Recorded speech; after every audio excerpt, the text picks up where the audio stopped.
تعالیٰ ان لوگوں کی قربانیوں کو قبول نہیں کرتا جو 3 بکرے 4 خصی لائے اور ذبح کرتے ہیں اور دکھاتے ہیں کہ دیکھو پہلے دن بھی ہم نے قربانی کی, دوسرے دن بھی کی, تیسرے دن بھی کی.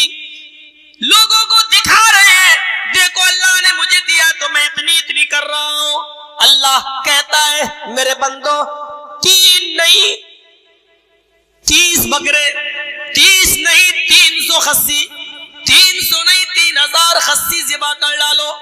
یاد رکھنا تمہارے جانوروں کا خون اور گوشت ہمارے پاس نہیں آتا ہے. لن ینال اللہ لحومها ولا دماؤها, تمہارے ان جانوروں کا خون اور اس کا گوشت ہمارے پاس نہیں پہنچتا. ولکن ينظر, اللہ فرماتا ہے ولکن ینالہ التقوی منکم, او میرے بندو میں تو تمہارے دلوں کا تقوی دیکھتا ہوں, تمہارے دلوں میں کتنا اخلاص ہے, خلوص ہے, وہ میں دیکھتا ہوں, تقوی دیکھتا ہوں. کرتے ہیں نا, آپ نے بھی سنا ہوگا اپنے علاقے میں بہت سی تقریریں ہوتی ہوں گی قربانی کے دنوں میں, تو کہتے ہیں کہ یہ حدیث لوگ بڑے شوق سے بیان کرتے ہوں گے کہ قربانی کا کتنا ثواب ہے, اللہ تعالیٰ ہر ایک بال کے بدلے میں ایک نیکی دے گا. مولانا لوگ بیان کرتے ہوں گے, جبکہ یہ حدیث صحیح ہے ہی نہیں. قربانی کے ہر بال کے بدلے میں ایک نیکی. صحابہ نے پوچھا اللہ کے رسول اگر بال نہ ہو, اون ہو تو, جیسے بھیڑ ہوتا ہے, مینڈھا ہوتا ہے اور اس پہ بال نہیں ہوتا تو اون ہو, تو اللہ کے نبی نے فرمایا ہر اون کے ایک ریشے کے بدلے میں ایک نیکی. یہ حدیث ہی نہیں صحیح. آپ خود بتائیے, میں غریب ہوں لیکن ایک خصی کرنے کی طاقت ہے میرے پاس, میں لے آیا. مولانا مجیب الرحمان صاحب بہت امیر ہیں, پیسے والے ہیں, یہ 4 بکرے لائے. اب میرے بکرے میں, میرے خصی میں بال, اگر ایک آئیڈیا بتا رہا ہوں, مان لیجئے 2 لاکھ بال ہیں, تو ہمیں نیکی کتنی مل رہی ہے 2 لاکھ. اور مجیب الرحمان صاحب کے 4 بکرے ہیں, ان کے 4 بکروں میں بال ہو گئے 8 لاکھ, تو ان کو 8 لاکھ نیکی مل رہی ہے. یہ عقل میں بھی نہیں آتی یہ بات.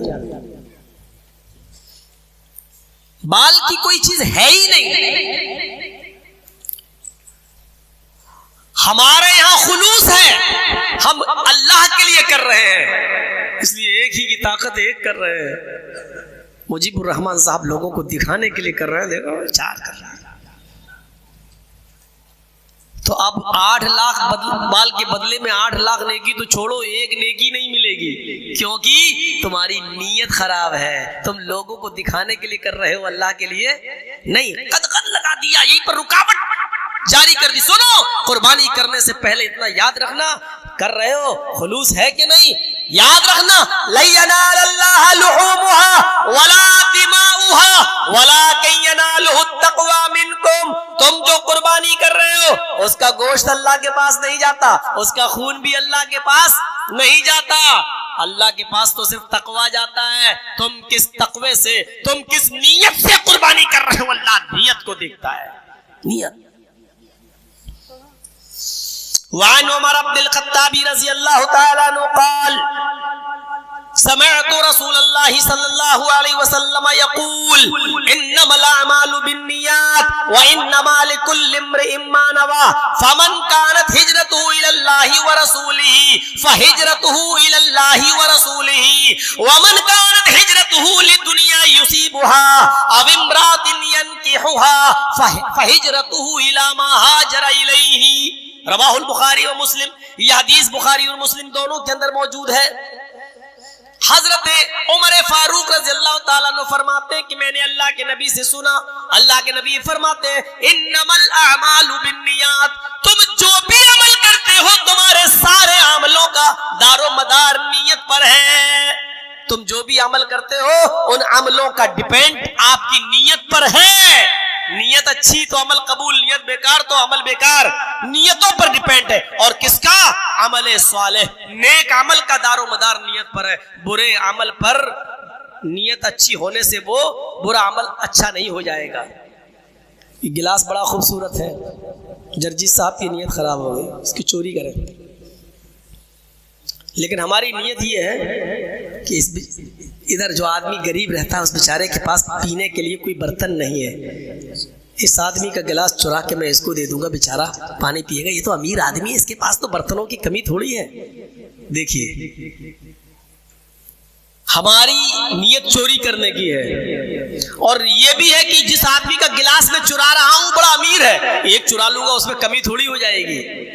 اور تیسری ہماری نیت ایک اچھی کیا ہے, ہم اس پہ پانی خود نہیں پیئیں گے, ہم اپنے پڑوس میں رہنے والے کسی غریب کو دے دیں گے, بیچارے کو جس کے پاس برتن نہیں ہے. نیت کتنی اچھی ہے میری, ہم غریب کی مدد کرنا چاہ رہے ہیں, لیکن چوری کے مال سے. اس لیے غلط مال غلط کام کے اندر ہماری اگر اچھی نیت ہو گئی تو اس کا مطلب یہ نہیں کہ ہمارے لیے چوری جائز ہو جائے گی. چوری چوری رہے گی, چاہے کتنی اچھی نیت ہو, آپ چور کہلائیں گے اور آپ چوری پر گناہگار ہوں گے. آپ اس میں پانی پیے بھی نہیں, غریب کو ہی دے دیں, پھر بھی آپ گناہگار ہوں گے, کیونکہ آپ نے غلط طریقے سے کسی کا گلاس چرا کر آپ نے کسی غریب کی مدد کی ہے. آپ اس سے مانگ سکتے تھے, بھائی تیرے پاس تو اتنا ہے, ایک دے دے, تیرا کیا بگڑ جائے گا, اس غریب کی مدد کر دوں, میں اس کو دے دیتا ہوں. آپ مانگ سکتے تھے, لیکن آپ نے مانگا نہیں, آپ نے چوری کی, اس لیے یہ کام غلط ہے, آپ کو گناہ پڑے گا. غریب کی مدد کرنے کے باوجود بھی گناہ پڑے گا. مجیب الرحمان صاحب کی جیب سے 1 لاکھ روپے چرا کے ہم پڑوس کی مدد کر دیتے ہیں, بیچارہ اپنی لڑکی کی شادی کر دے گا. ہم نے 1 روپیہ بھی نہیں لیا, اس غریب نے لڑکی کی شادی بھی کر دی, لیکن ہم ٹھنڈی سانس لے رہے ہیں, چلو بیچارے کی ایک غریب لڑکی کا گھر بس گیا. لیکن ایسا کرنے سے ہمیں ثواب نہیں ملے گا, کیونکہ ہم نے غلط کام کیا ہے, اس لیے ہم اس کے گناہگار ہوں گے. اس لیے اللہ کے نبی نے فرمایا, اے صحابیوں, تم ہجرت کر کے مکے سے مدینہ جا رہے ہو, نیتیں اپنی صاف رکھنا. فمن کانت ہجرتہ الی اللہ ورسولہ, جس کی ہجرت اللہ اور اس کے رسول کے لیے ہوگی, ہجرتہ الی اللہ والرسول, تو اس کی ہجرت اللہ اور اس کے رسول ہی کے لیے مانی جائے گی. لیکن آئے مکے کے لوگوں, مدینے میں انصاریوں کی لڑکیاں بڑی خوبصورت ہیں, حسین و جمیل ہیں.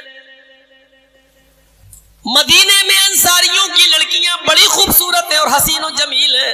تم لوگوں میں سے بہت سے لوگ ہو سکتا ہے اس نیت سے مدینہ ہجرت کرنے جا رہے ہوں کہ ہم وہاں جائیں گے اور مدینے کی انصاریوں کی لڑکیوں سے ہم نکاح کر لیں گے, یا مدینے کے انصاری بڑے مالدار ہیں, ہماری وہ مدد کریں گے, جس کے پاس 2 گھر ہوں گے وہ 1 گھر دے دے گا, جس کے پاس 2 کھیت ہوں گے وہ 1 کھیت دے دے گا, جس کے پاس 2 جانور ہوں گے بھیڑ بکری وہ 1 ہمیں دے دے گا.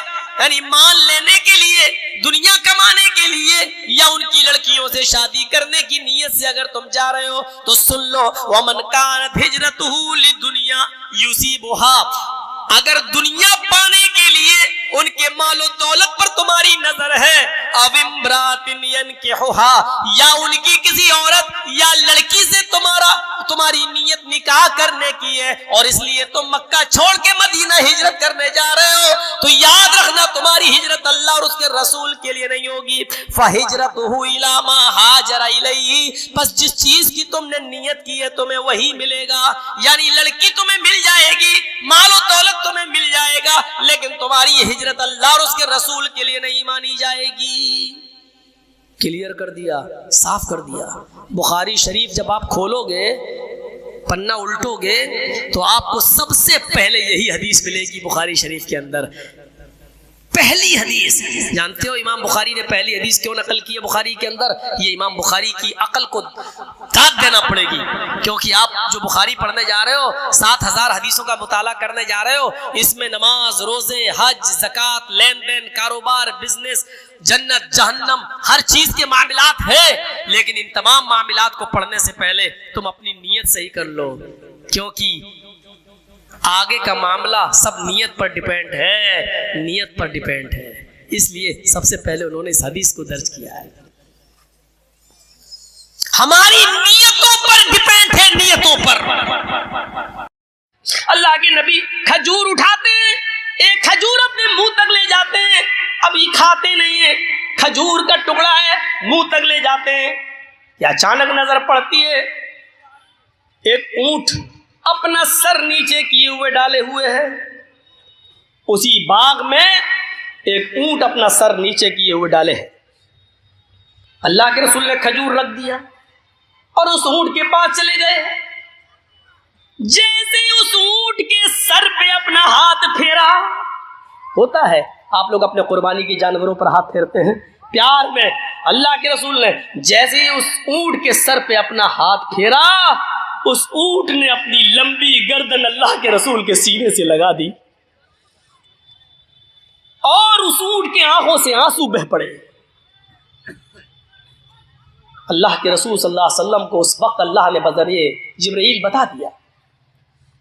جیسے ہی اونٹ نے آپ نے ہاتھ پھیرا، اونٹ نے اپنا سر نبی کے سینے سے لگا دیا، رونا شروع کر دیا. اونٹ کے رونے کو دیکھ کر نبی کا رونا شروع ہو گیا اور اللہ کے رسول نے پوچھا من رب ھذا الجمل، اس اونٹ کا مالک کون ہے؟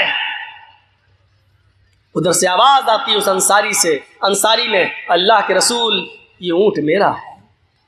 آپ نے کہا ادھر آؤ. جی کہیے اللہ کے رسول کیا بات؟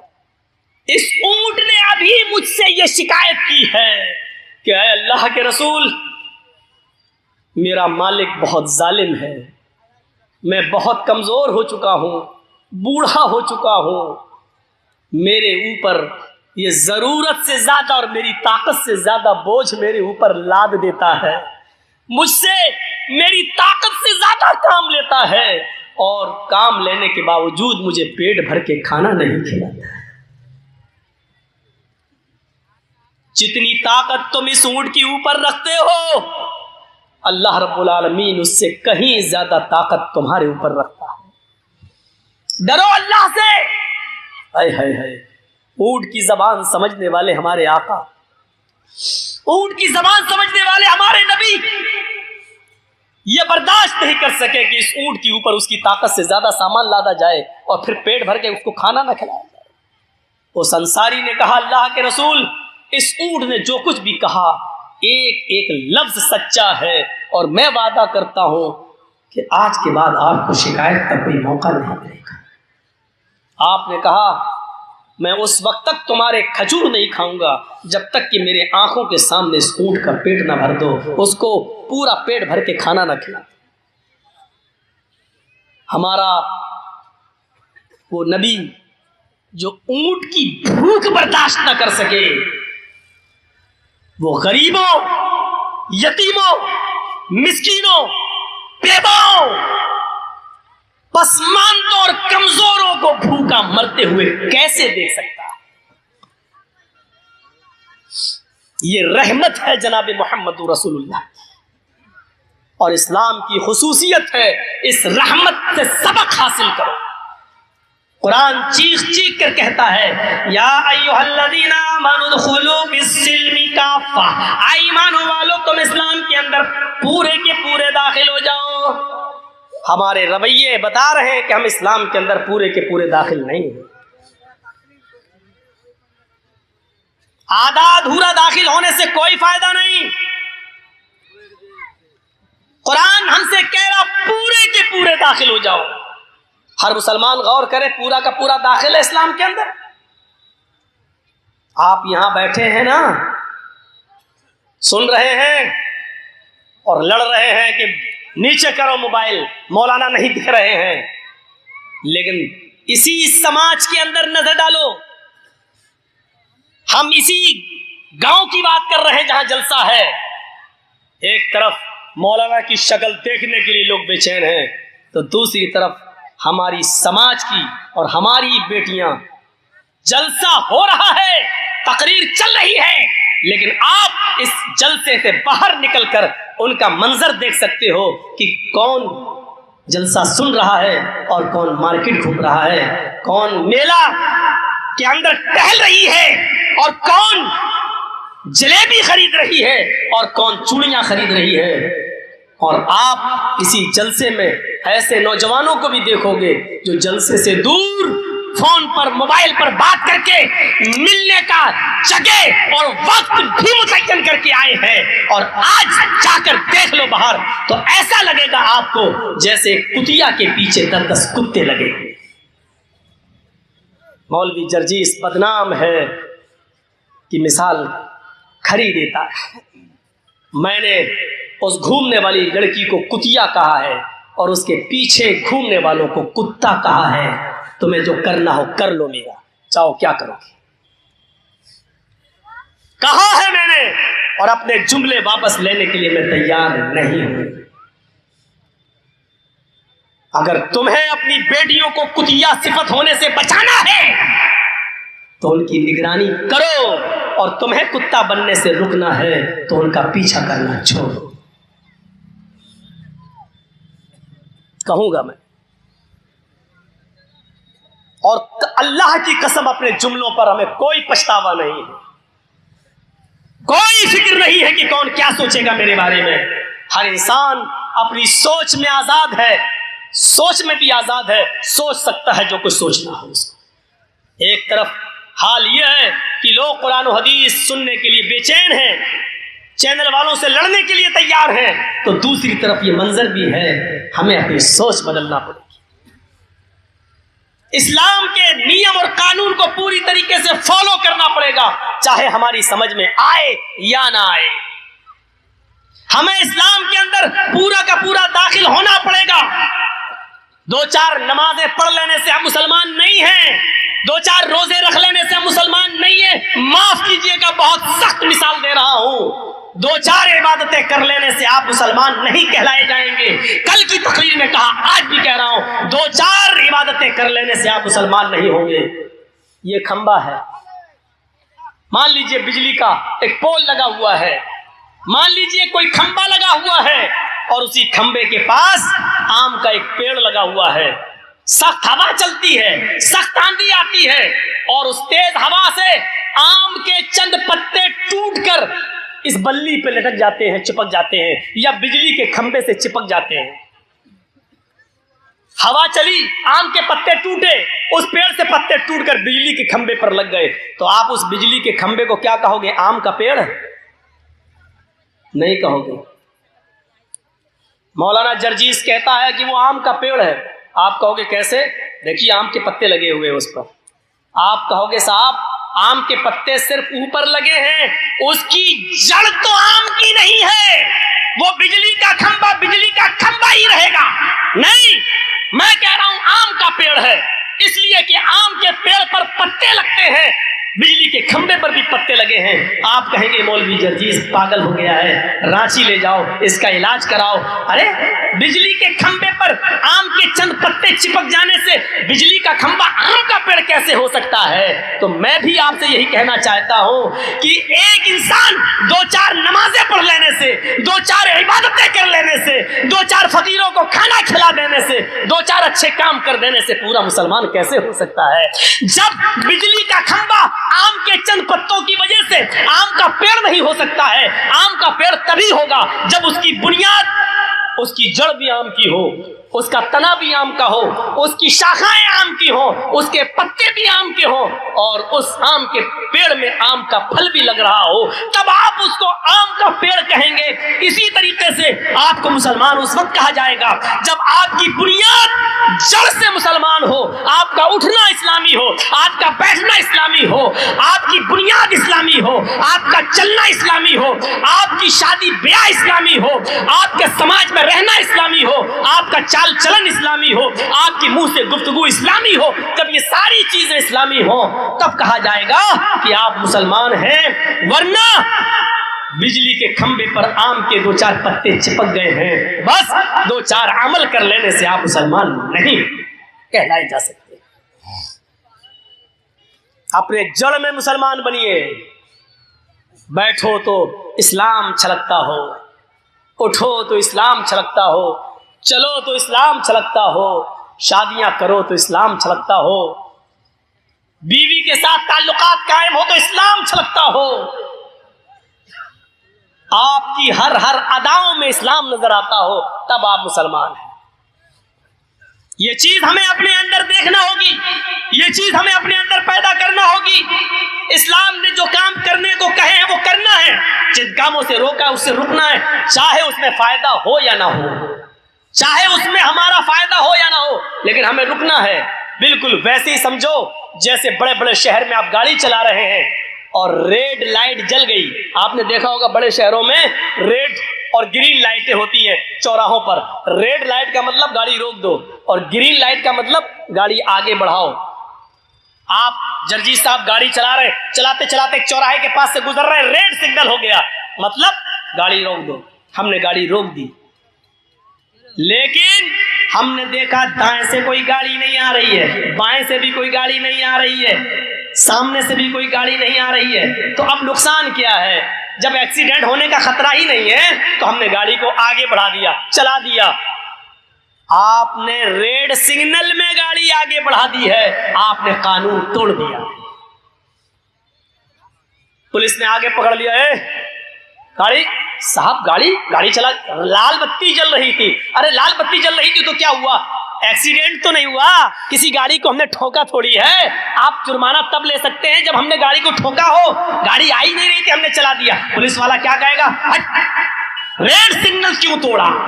گاڑی آ رہی ہو یا نہ آ رہی ہو، ریڈ سگنل تم نے کیوں توڑا؟ گاڑی کھڑی کرنا یعنی قانون کا پالن، چاہے نقصان ہو یا فائدہ، ہر حال میں تمہیں قانون کو فالو کرنا ہے۔ کوئی چیز ہماری سمجھ میں نہیں آ رہی ہے لیکن ہمیں قانون ماننا ہے۔ اللہ کے رسول نے فرمایا کہ موزوں پر اوپر سے مسح کرو، یہ وضو بناتے وقت اوپر سے، جبکہ گندگی یا مٹی نیچے لگتی ہے، عقل یہ کہتی ہے کہ نیچے ہاتھ پھیرنا چاہیے، لیکن نہیں، ہمیں اوپر پھیرنا ہے۔ ہماری سمجھ میں آئے یا نہ آئے لیکن ہمیں قانون ماننا ہے۔ اللہ کے نبی نے کہا وضو بناتے وقت ناک میں پانی ڈالنا ہے، اس کا فائدہ ہماری سمجھ میں آئے یا نہ آئے لیکن ہمیں ڈالنا ہے، کیونکہ نبی نے فرمایا یہ قانون بنا دیا ہے، ہمیں اس قانون کو فالو کرنا ہے۔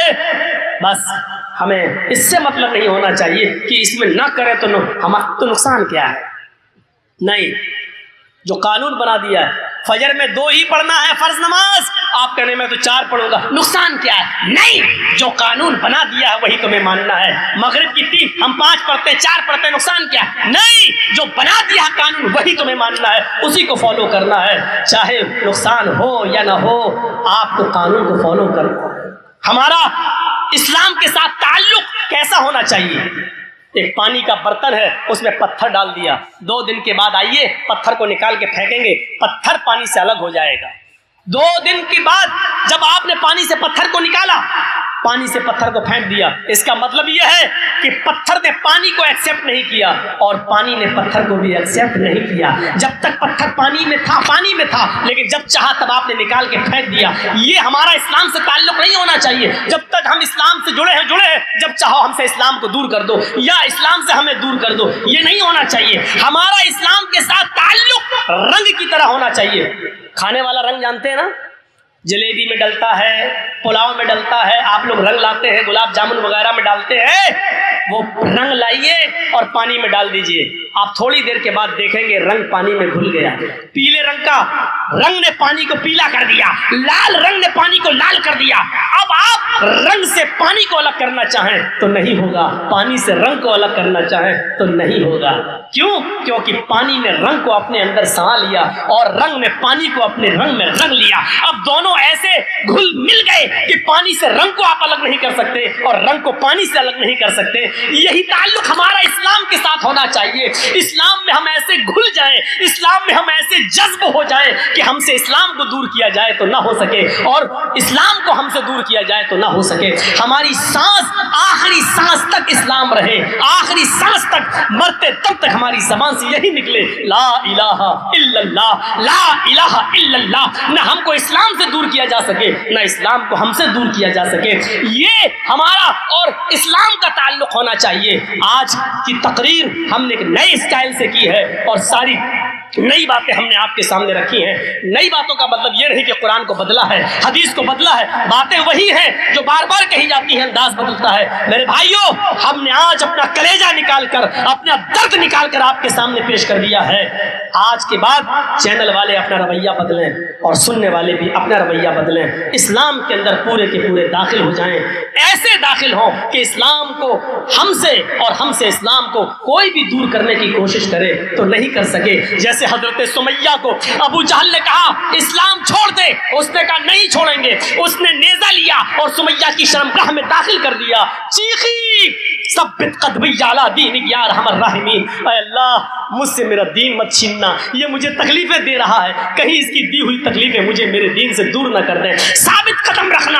ابو جہل نے کہا ابھی بھی نہیں مانتی ہے. اس نے کہا نہیں، اسلام میرے دل سے کیسے نکل سکتا ہے. اس نے 2 اونٹ منگائے، ایک اونٹ کا سے یہ پیر باندھا، دوسرے اونٹ سے دوسرا پیر باندھا. اس اونٹ کا چہرہ پورب کی طرف، اس اونٹ کا چہرہ پشچم کی طرف. سمیہ ان اونٹوں کو میں کوڑا ماروں گا، یہ ایک اونٹ ادھر بھاگے گا، ایک اونٹ ادھر، اور تو بیچ سے تیرے 2 ٹکڑے ہو جائیں گے. سمیہ مسکرانے لگی. ابو جہل کہتا ہے تو ہنس رہی ہے؟ سمیہ آسمان کی طرف نظر ڈالتی ہے. ابو جہل نے کہا کیا دیکھ رہی ہے؟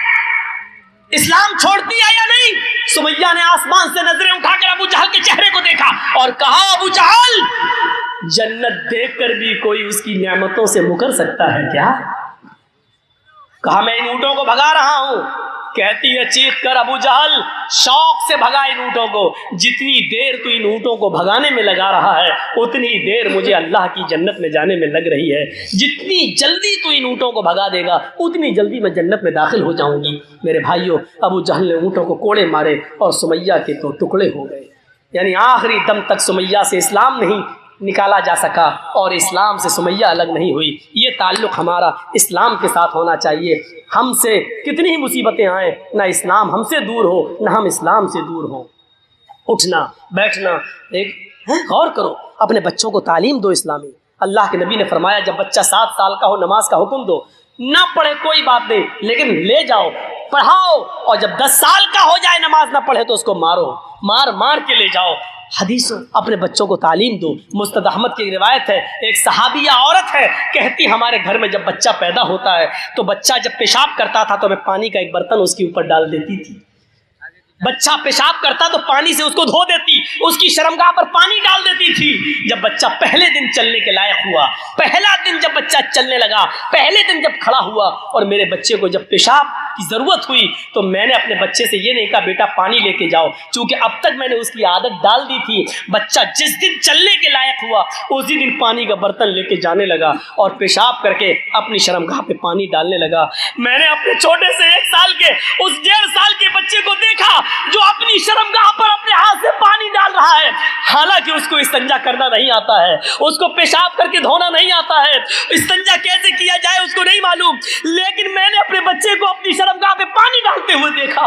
میں نے کہا فزت برب الکعبہ، اللہ کی قسم میں کامیاب ہو گئی، اللہ کی قسم میں کامیاب ہو گئی. میں اپنے بچے کو جیسا بنانا چاہتی تھی میں نے اپنے بچے کو اسلامی ماحول میں ڈال دیا. یہ اس عورت نے چیخ کر کہا اللہ کی قسم میں کامیاب ہو گئی. وہ عورتیں غور کریں جو 4 سال اور 6 سال کے بچے کی پینٹ کی چین کھول کر کھڑے ہو کر نالیوں میں پیشاب کراتی ہیں. تم اپنے بچوں کو اسلام کی تعلیم کیا دو گی؟ تم اپنے بچوں کو کیا بناؤ گی؟ جبکہ تمہارے شوہر BA اور MA کرنے کے بعد، PhD کرنے کے بعد، MBBS کرنے کے بعد خود گدھے اور کتوں کی طرح کھڑے ہو کر پیشاب کر رہے ہیں. تم اپنی اولاد کو بیٹھ کر استنجا کرنے کی تعلیم کیا دو گی؟ اور صحابیہ سے سیکھو. اسلام کے اندر ہمیں پورے کے پورے داخل ہونا ہے.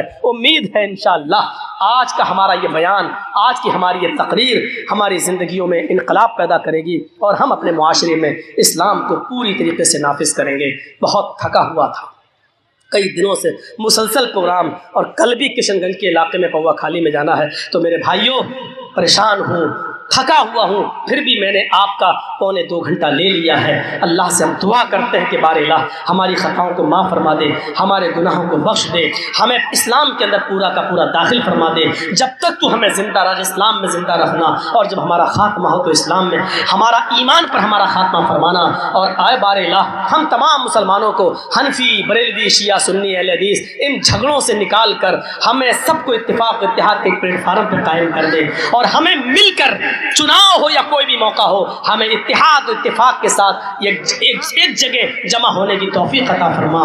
بار الہ پھر سے دعا کرتا ہوں کہ جب تک زندہ رکھ، اسلام پہ رکھنا، خاتمہ ہو تو ایمان پر فرمانا۔ وما علینا الا البلاغ المبین، وآخر دعوانا ان الحمد للہ رب العالمین۔